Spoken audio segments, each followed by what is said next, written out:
There should be a law where people have to come up with their own ideas. And as somebody that makes videos about Drag Race, I wholeheartedly disagree with that, which is why I'm stealing this person's idea for this video today.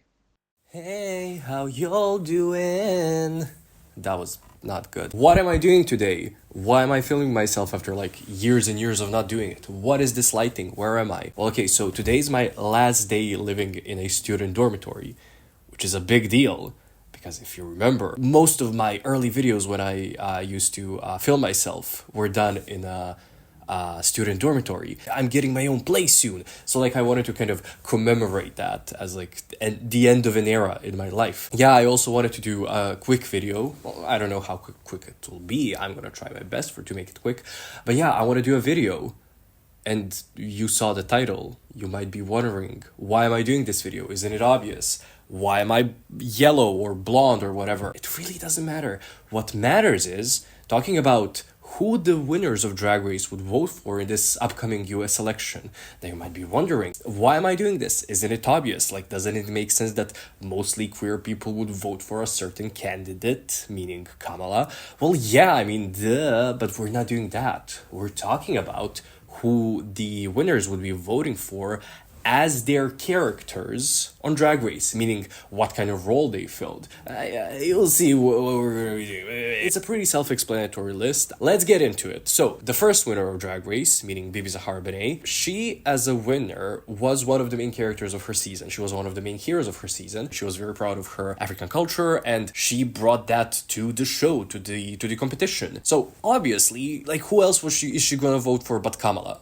See, like, we're not talking about Bebe Zahara Benet, the person, we're talking about Bebe Zahara Benet, the character. Okay, next, we have Tyra Sanchez. Now, I know what y'all might think. She would go somewhere here, maybe, but no. Listen, Tyra, on her season, while she was extremely chaotic, at least she did have a hero's journey type of a story. So, who would she vote for? She might be a Kamala girly, but I guess that she could see somebody like Kamala being an inspiration to her look in a way. So, for that sort of superficial reason, I'm putting Tyra here also. Raja was a villain for the most of season 3. However, she did end up having like a redemption moment in the last couple of episodes. And for that reason, because she is kind of in the middle there where we can tell if she's a villain or a hero in that story, I'm putting Raja as undecided. Like, she doesn't know where she stands. Season 4's winner, Sharon. Okay, let's not make jokes about like, you know, who she is as a person now or what she has done or what the allegations are. On Drag Race, she was one of the first heroes, a very chaotic hero, but she was very rebellious. She did not go with what the establishment was saying was drag or what Drag Race wanted drag to be. So I think Sharon, as a character like that, I think that she would just choose not to vote. Like, for her, that would be a rebellious statement in a way. The next winner is Jinkx, and like, we don't have to talk about it. She's the hero of Drag Race. So that's why I'm saying maybe, yeah, Jinkx votes for Kamala. Next up is Bianca Del Rio. Bianca is an insult comic. She would maybe enjoy Trump's nonsense, but on season 6, Bianca was very helpful to all of the queens. Even the queens that she may not have seemed to have liked much, she still was very helpful to them. So I think we can also put her here in the Kamala tier, saying that Bianca Del Rio, the character of season 6, would vote for Kamala. However, Violet Chachki, not voting at all. Like, she doesn't care about it. She thinks that they're old people. She doesn't care about that stuff. Maybe she would like lean more towards Kamala because like Kamala is more fashionable than Trump. So yeah, we're putting Violet there in the not voting section. Bob the drag queen,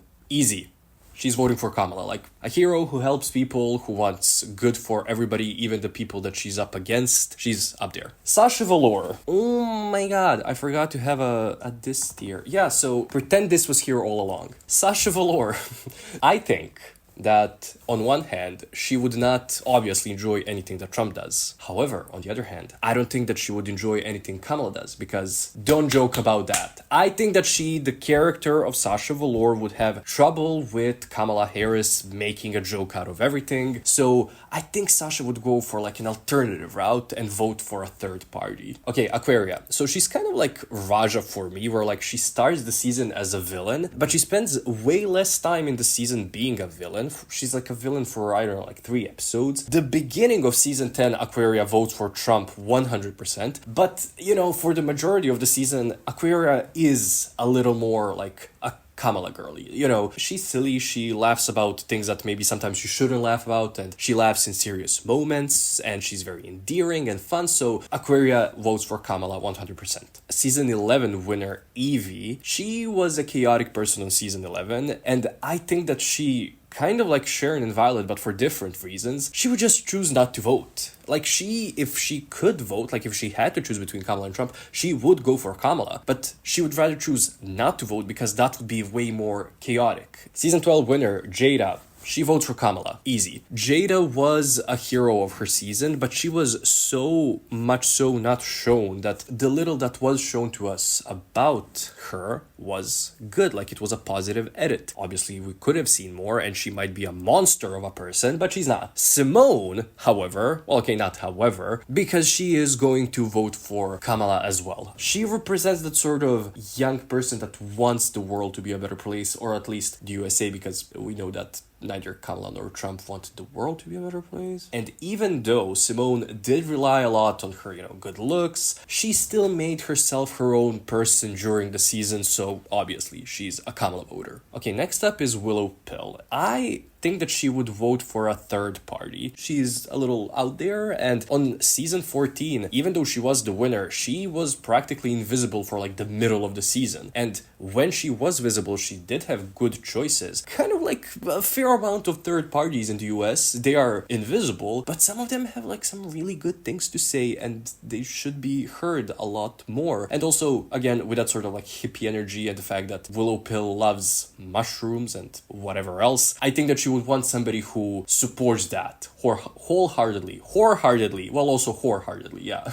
Okay, the last two are a little hard because I did not see season 15, I did not see season 16, so I don't know how Sasha and Nymphia were shown. However, it's Sasha Colby. Like, if Kamala does not end up winning the 2024 election, Sasha Colby will be the first female president of the United States. Like, what else am I supposed to say here? Nymphia, however, so she's from a season where RuPaul single-handedly, I would say, was able to beat Putin on like a worldwide level. I made a video about it. Like, if you don't remember, like, you should check it out, whatever. Obviously, Nymphia is going for somebody who is not of support of Putin. Yeah, she's voting for Kamala. I really do hope you guys are going to take this video very seriously because, you know, obviously nothing here was a joke. I did everything with 100% sincerity, and seriously, the characters of Drag Race are going to, well, do exist in real life the way they are on the show. So yeah, obviously take everything seriously here that I said. I cannot wait to read all of your comments about my receding hairline. I bet that they're all going to be very funny and very creative. Thoughts? Yeah, thank you for watching.